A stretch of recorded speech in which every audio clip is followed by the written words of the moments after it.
anjo número 1, Verruel, é o anjo que estava numa atmosfera sutil, o éter,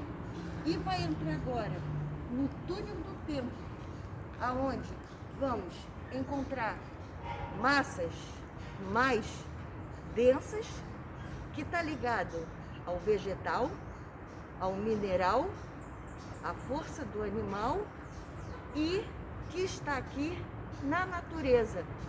onde existe uma inteligência capaz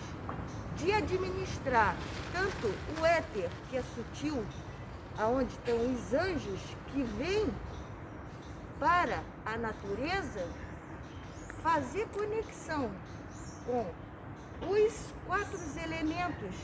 que nos dá a capacidade de sentir e vibrar e fazer a vida.